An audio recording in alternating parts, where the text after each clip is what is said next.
सलाम, नमस्ते, सत श्री अकाल। मैं हूं रजा और आप देख रहे हैं Raza graphic international prime time report, जिसके अंदर मिडिल ईस्ट की भी रिपोर्ट आपको बताने वाला हूं। मिडिल ईस्ट से शुरुआत करूंगा। ईरान ने अपना शक्ति प्रदर्शन एक बार फिर से किया है, यानी ईरान ने जंगी तैयारी करना शुरू कर दी है और इस जंग की तैयारी की ताज़ा तस्वीर आपके सामने रख रहा हूं।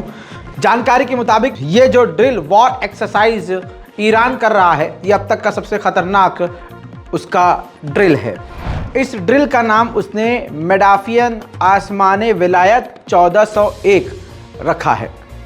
इस ड्रिल में खासकर ईरान ने अपनी डिफेंस की ताकत दिखाई है। हथियार, रॉकेट और कई तरह के जो इसके पास विस्फोटक चीज़ें और सामग्रियां हैं, वो ईरान ने दिखाया है कि किस तरह से उसने ज़मीन के अंदर छुपा कर रखे हैं। रात हो या दिन हो, 24 घंटे ये लगातार ड्रिल चल रही है और ये काफ़ी खतरनाक साबित हो सकती है। मज़ेदार बात यह है कि ईरान के जितने भी ये रॉकेट और डिफेंस सिस्टम हैं, ये ईरान ने खुद बनाए हैं। इस वजह से इसके ऊपर कोई रिसर्च करना, इसका तोड़ निकालना दुश्मनों के लिए काफ़ी मुश्किल है। ईरान ने जो नए रॉकेट दिखाए हैं, उसमें भी काफ़ी भारी भरकम चीज़ें देखी गई हैं। बहरहाल चंद तस्वीरें आपके सामने रखना चाहूँगा, देखिए।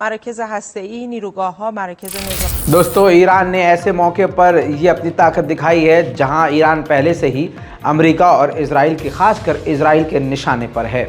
उधर अमेरिका के लॉस एंजलिस की ताज़ा तस्वीरें आपको दिखा रहा हूं, ये देखिए। लाखों की तादाद में लॉस एंजलिस अमेरिका में लोग सड़कों पर उतर आए हैं।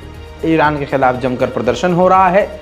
वहाँ के लोगों की मांग ये है कि ईरान के अंदर जो प्रदर्शनकारियों पर जुल्म और सितम हो रहे हैं, उसको रोका जाए। सीधी बात यह है कि वहाँ की जो लड़कियाँ नंगी रहना चाह रही हैं, उनको यूरोप के कल्चर के हिसाब से रहने दिया जाए। अंधेर नगरी और भैया चौपट राजा वाला हिसाब हर जगह चल रहा है। उधर ब्राज़ील पर पाबंदी लगाने की मांग अमेरिका की तरफ से कर दी गई है। अमेरिका ने ब्राज़ील को इनकार किया था, मना किया था कि आप अपने पोर्ट पर ईरान के युद्धपोत को आने मत दीजिएगा, खड़े होने मत दीजिएगा।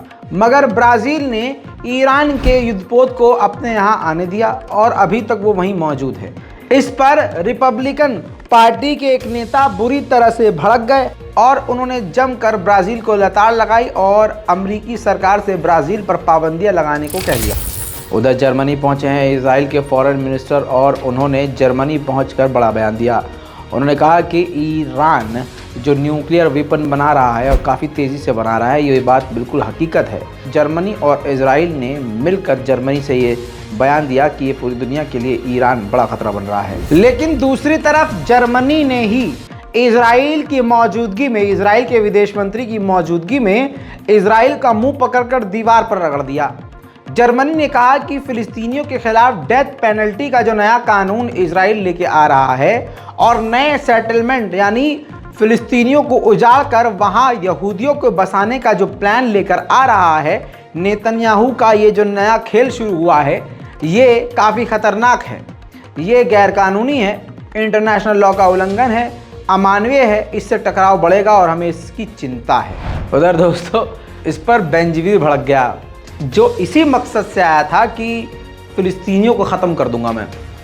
बेंजीवीर जर्मनी पे भड़का और कहा कि कम से कम जर्मनी को अपना मुंह बंद रखना चाहिए। हमें जर्मनी से नहीं सुनना कि हमें अपने आप को कैसे बचाना है, और जर्मनी तो ना ही बोले तो ज़्यादा बेहतर है। इजराइल के जुल्म और सितम की इंतहा ये हो गई है कि अब अमेरिका ने भी साफ साफ बोलना शुरू कर दिया है। इस रिपोर्ट के जरिए आप समझ लीजिए अमेरिका ने नाराज़गी जताई है। अमेरिका ने कहा है कि जो खुद अमेरिका की स्टेट डिपार्टमेंट है उसने कहा है कि इजराइल जो है आंख बंद कर चुका है। जो फिलिस्तीनियों के ऊपर यहूदियों के झुंड ने हमला किया उस मुद्दे पर इजराइल ने आंख बंद कर ली है और जिन यहूदियों को कुछ को गिरफ्तार भी किया था तो उनको कुछ समय बाद आज़ाद कर दिया है। इजराइल का ये रवैया हमारे लिए और ख़ुद उसके लिए अच्छा नहीं है। ये कौन कह रहा है? अमेरिका। उधर दोस्तों फिलिस्तीन ने काफ़ी बड़ी बात बताई है। फिलिस्तीन अथॉरिटी ने कहा है कि पिछले 16 सालों में इतने फिलिस्तीनियों को नहीं मारा। पिछले 1 साल में इजराइल ने फिलिस्तीनियों का कत्ल किया है। काफ़ी तेज़ी से कत्लेआम कर रहा है। फिलिस्तीन ने आगे ये भी कहा कि इजराइल एक्टर्स और पॉलिटिकल लीडर्स को इस्तेमाल कर रहा है इजराइल की तारीफ करवाने के लिए। जैसे बीजेपी की आईटी सेल बड़े बड़े एक्टर्स को और एक्ट्रेसेस को पे करके पैसा देकर एडवर्टीजमेंट करवाती है अपनी पार्टी की, ठीक वैसे ही इजराइल भी बड़े बड़े हॉलीवुड स्टार से इजराइल की तारीफ करवा रहा है और इजराइल की सरकार की तारीफ करवा रहा है। दोस्तों आपको बता दूं कि तुर्की में दोबारा भूकंप आया था। लगातार आ रहे हैं। जो कल भूकंप आया था उसकी एक और तस्वीर सामने आई है। 5.2 मैग्नीट्यूड का ये भूकंप जिसने फिर से तुर्की को हिला दिया था। एक तस्वीर और दिखा देता हूं।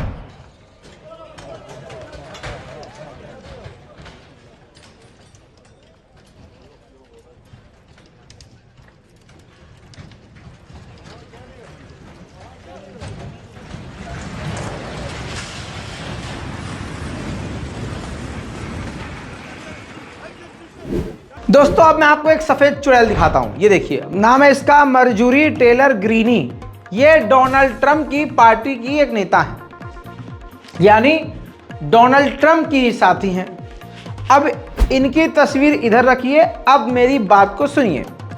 तुर्की और सीरिया में जो भूकंप आया, खतरनाक भूकंप आया, उस पर अमेरिका में यूएन के अंदर और कई जगह रेजोल्यूशन बनाया गया, पास किया गया कि हम दुख जताएंगे। पूरा यूएन अमेरिका दुख जताएगा कि यहाँ पे ये गलत हुआ है, ऐसा नहीं होना चाहिए था और हम सीरिया और तुर्की में मारे जाने वाले लोगों के साथ हैं।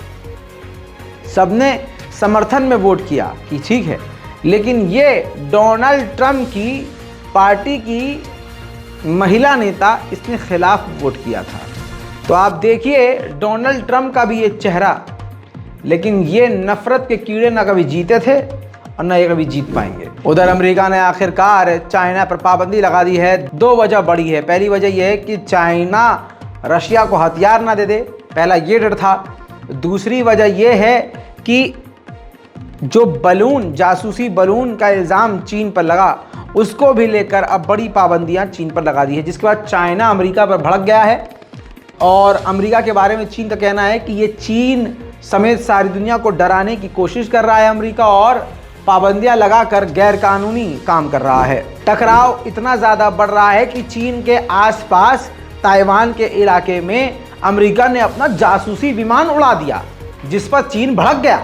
चीन ने कहा कि यह माहौल खराब करने वाला काम कर रहा है अमेरिका। उधर बेगैरत अमेरिका ने फिर से मार ली है पलटी।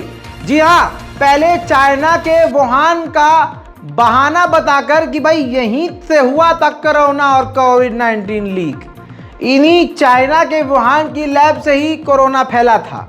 ये इल्ज़ाम सीधा अमेरिका ने चाइना पर लगा दिया। चाइना बुरी तरह से भड़का, जिसके बाद अमेरिका फिर से पलट गया और अमेरिका ने कहा कि हमने श्योरली थोड़ी ना कहा है, अरे अभी जांच चल रही है, हमने कहा है हो सकता है चीन की वुहान, यानी पूरी तरह से पलट गया अपने बयान से अमेरिका। उधर अमेरिका के बाद कनाडा ने भी गवर्नमेंट डिवाइसेस से चाइना की ऐप टिकटॉक को बैन कर दिया है। भारत में G20 की मीटिंग हो रही है। सारी दुनिया के बड़े बड़े अधिकारी और विदेश मंत्री समेत बड़ी बड़ी डेलीगेशन यहाँ आ रही है, लेकिन बड़ी बात यह है कि चाइना के जो नए विदेश मंत्री बने हैं वो भारत आ सकते हैं और विदेश मंत्री जयशंकर से उनकी मुलाकात हो सकती है। उधर एलन मस्क फिर से पूरी दुनिया के सबसे अमीर व्यक्तियों में टॉप नंबर 1 पर आ चुके हैं। टेस्ला के जो शेयर्स हैं उनमें काफ़ी उछाल आने के बाद एलन मस्क की किस्मत फिर से चमक गई है। दोस्तों इसके अलावा श्रीलंका में एक बार फिर से प्रदर्शन तेज़ हो गए हैं। ताज़ा तस्वीरों में लाखों लोग श्रीलंका में सड़कों पर उतर आए हैं। वहाँ की जो सरकार बनी हुई है उसको करप्ट कहा जा रहा है, फिर से चुनाव करने को कहा जा रहा है। लोगों की मांग ये है कि महंगाई कम की जाए, देश के बिगड़े हुए हालात को सुधारा जाए, रोज़गार दिया जाए। ये वही श्रीलंका के लोग हैं जो कल तक धर्म का खेल खेल रहे थे, लेकिन आज वो सब सड़कों पे हैं जो कल तक एक ख़ास तरह का नारा लगाकर देशभक्त बन रहे थे। आज ये खुद ही सरकार के खिलाफ सड़कों पर हैं। दोस्तों, ये इंटरनेशनल और प्राइम टाइम दोनों मिला जुला कर आपके सामने मैंने रिपोर्ट रख दी है। इस रिपोर्ट पर अपनी राय कमेंट में ज़रूर लिखिए, रिपोर्ट को शेयर कीजिए। जय हिंद।